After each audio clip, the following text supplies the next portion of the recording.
De las capuchas siempre se ha hablado siguiendo las instrucciones de la organización terrorista.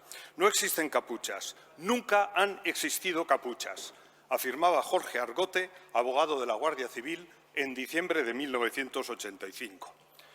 El tema de Zabalza está muy feo, sí, muy mal. ¿Has hablado con Felipe y estos? No, no he hablado. Un juicio así rápido mío de valores es que se les ha ido la mano, que se le ha quedado en el interrogatorio. ¿Tú crees que se les murió en Inchaurrondo? Sí, mi impresión es que en el interrogatorio. Posiblemente fue una parada cardíaca a consecuencia de la bolsa en la cabeza. Esa es mi impresión. Cometieron muchísimos fallos, es decir, estar interrogándola, viendo en la habitación de al lado, estar los familiares. Yo creo que ha sido porque decía el médico que estaba mal de salud, que debería haber tenido 3 operaciones en el último año, Zabalza. Y la madre dice que le vio con la capucha. Y vamos, yo creo que se les ha quedado. A nosotros estuvo a punto de quedársenos, a punto, el Rialdeburu, el jefe de los comandos que intervino en la muerte del capitán Martín Barrios. Estuvo a punto de quedársenos, al capitán Pindado y a mí, con la capucha. Estuvo a punto de quedárseme. ¿Es que se tragaba la capucha? No, no. Es que llega un momento en que lo que se está respirando es su monóxido de carbono y entonces se está ahogando, se ahoga. O sea, los esfínteres se le abren y, el tío se ahoga y encima nos está mirando. Porque realmente el quid del tema ese no es que él no vea nada, porque al fin y al cabo es como si estuviese sumergido en un punto. Es decir, si no, la capucha debe de ser transparente para que él vea la vida y la sensación esa de muerte que está cogiendo. Conversación entre el capitán de la Guardia Civil, Gómez Nieto, y el coronel jefe del CSIC, Juan Alberto Perote. Mi querido amigo y compañero de militancia en Euskadiko Ezkerra, Juan Mari Vandrés, interpeló sobre el caso al entonces ministro del Interior, José Barrionuevo, en el Congreso. Y este le contestó que Zabalza estuvo detenido entre 3 y un máximo de 4 horas. Les recuerdo, señorías, Miquel fue detenido el 26 de noviembre y su cuerpo apareció en el río Bidasoa el día 15 de diciembre tras unos primeros e infructuosos rastreos realizados por la Cruz Roja del Mar. Seguramente porque quienes le mataron aún no habían llevado allí su cadáver. Una gran parte de la sociedad navarra y vasca nunca hemos creído la versión oficial que sostiene que Miquel Zabalza se tiró al río Bidasoa con las esposas puestas cuando iba a señalar la existencia de un zulo a los 3 miembros de la Guardia Civil que le vigilaban y que falleció ahogado. Miquel Zabalza no sabía nadar y el supuesto zulo nunca se ha encontrado. Señorías, yo mismo pregunté aquí al ministro Marlaska el 3 de marzo del año pasado sobre las torturas y me contestó que la tortura es incompatible con la democracia. La Constitución prohíbe la tortura y los malos tratos y hay un compromiso efectivo y directo de todas las instituciones de investigar y depurar responsabilidades. Seguía, la tortura es un tema muy serio en un Estado de Derecho como para hablar a la ligera de él. Y la bancada socialista aplaudió. Terminó el ministro afirmando que el compromiso de este Gobierno, de las fuerzas y cuerpos de seguridad del Estado, del Poder Judicial y de la Fiscalía es evidente en la salvaguarda de la integridad física y moral del conjunto de los ciudadanos, principalmente los privados de libertad, suscitando nuevos aplausos en la bancada socialista. El Parlamento de Navarra aprobó por unanimidad una declaración institucional el pasado día 1 de marzo en la que exige lo mismo, exactamente lo mismo que se solicita en esta moción. Esto es, que se investigue a fondo el contenido de los audios con el fin de saber la verdad en torno a la muerte de Miquel Zabalza.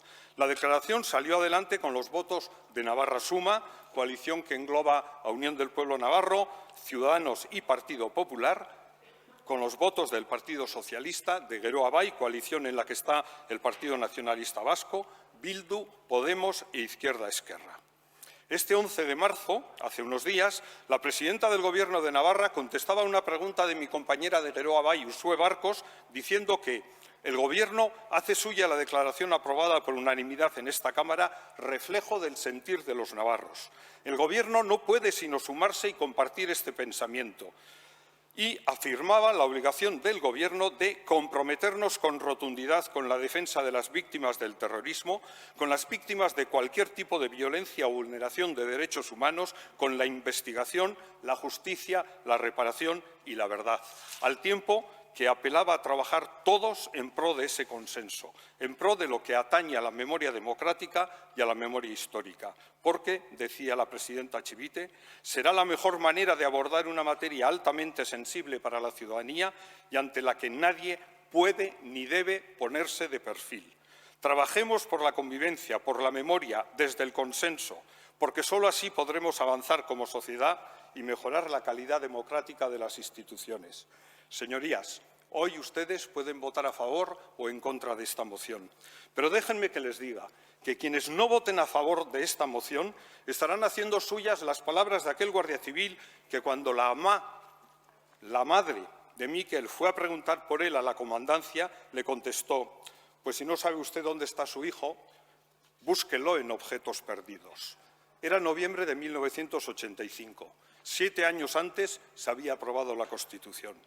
Quienes no voten a favor de esta moción estarán dando la espalda a la justicia democrática, como hizo el juez, que en 1995, cuando se reabrió el caso tras conocerse el contenido de la conversación entre Perote y Gómez Nieto, decidió creer a este, que negó la conversación, y hacer oídos sordos y abandonarla en el cajón de los objetos perdidos. Quienes no voten a favor de esta moción estarán nuevamente ahogando la democracia con una bolsa de plástico. José Saramago decía: somos la memoria que tenemos y la responsabilidad que asumimos. Sin memoria no existimos y sin responsabilidad quizá no merezcamos existir. Yo quiero que le conste al Partido Socialista Obrero Español que, desde luego, Geroa Bai y la ciudadanía navarra respeta la separación de poderes, porque hasta hace muy poco quienes estaban en el poder la respetaban muy poco, muy poco. Y voy a contestar. Mire, por cierto, les agradezco la presentación de la enmienda, de la misma manera que agradezco también al Grupo Vasco en el Senado que se pusieran en contacto conmigo para decir que iban a presentar una enmienda y entendieron la importancia de que la moción que se defendiera aquí fuera la que se había aprobado por unanimidad en el Parlamento de Navarra y no hicieron, por lo tanto, no presentaron ninguna enmienda. Se lo agradezco de verdad y de corazón. Y se lo agradezco en nombre de la familia Zabalza. 2 hermanas de Miquel pensaban estar aquí, ha habido unos problemas y no han podido llegar, pero pensaban estar aquí. Créanme, conozco la frustración de la familia Zabalza a lo largo de 35 años. Yo estaba de guardia en el Hospital de Navarra el día que el furgón funerario trajo el cadáver de Miquel Zabalza. Ese día conocí a su familia, ese día conocí a su madre, sé lo que han sufrido en estos 35 años. Mayor frustración sí se les puede dar. Se les puede aumentar la frustración no votando la moción que presentamos hoy. Por cierto, el ministro de Interior respondió el miércoles en el Congreso a una interpelación del PNV sobre este mismo tema diciendo que no caben instrucciones paralelas cuando la competencia es de los tribunales y de la Fiscalía, lo que me ha dicho la senadora del Partido Socialista. Es curioso que el ministro, que ha sido juez, no sepa de quién depende la Fiscalía, porque esto ya lo aclaró el 6 de noviembre de 2019 en Radio Nacional el presidente Sánchez, que dijo: ¿la Fiscalía de quién depende? ¿Del Gobierno? Pues ya está. Y no fue un lapsus, porque la vicepresidenta Calvo lo ratificó el mismo día al asegurar que, como órgano nombrado por el Ejecutivo, la Fiscalía tiene un vínculo importante con las decisiones de política criminal del Gobierno. Pues ya está. Movilizar o no a la Fiscalía para que pida reanudar el caso a la vista de estos audios es una decisión política para el presidente del Gobierno y para su vicepresidenta primera, aunque parece que no lo sea para el ministro del Interior. Para Geroa Bai y para todas las fuerzas del Parlamento de Navarra también lo es. No aceptamos la enmienda. Las personas saben qué le ocurrió a Miquel Zabalza en aquel bloque de viviendas en desuso del cuartel de Inchaurrondo, donde encontró, mejor dicho, donde le provocaron la muerte. Lo saben quienes le torturaron hasta que se les fue. Lo saben sindicalistas de la Guardia Civil, que lo denunciaron en una carta al diario Deia, dejada por debajo de la puerta de su delegación en Donostia.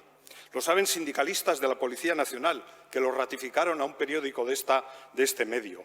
Lo saben los responsables del CSIC, que tenían infiltrados en Inchaurrondo. Lo saben los responsables políticos del Gobierno de Felipe González, que recibían a diario los informes del CSIC.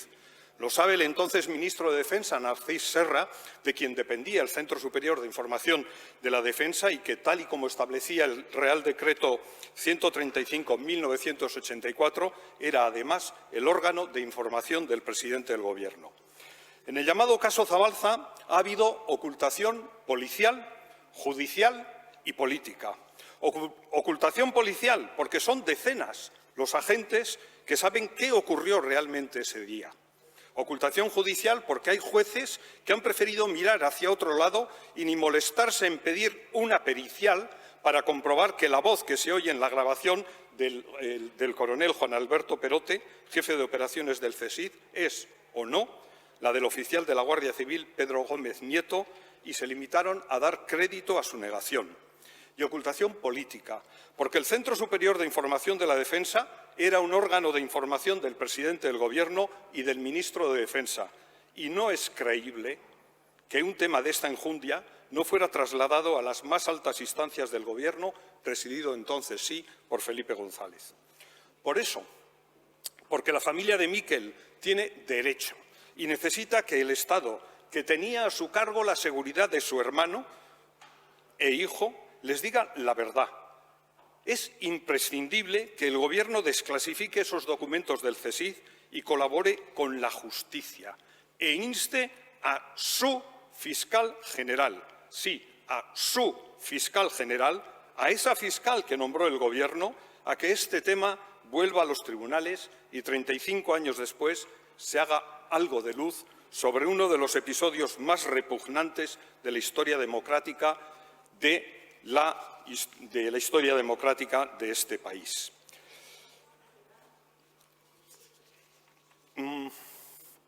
Miquel se les fue de las manos a sus torturadores, pero no se nos puede ir de las manos la verdad de lo que ocurrió aquel día en el que un joven navarro de Orbaizeta fue detenido sin ningún motivo y acabó muerto, ahogado en la más cruel de las mentiras y en la mayor operación de ocultación en la que han colaborado los poderes públicos del Estado.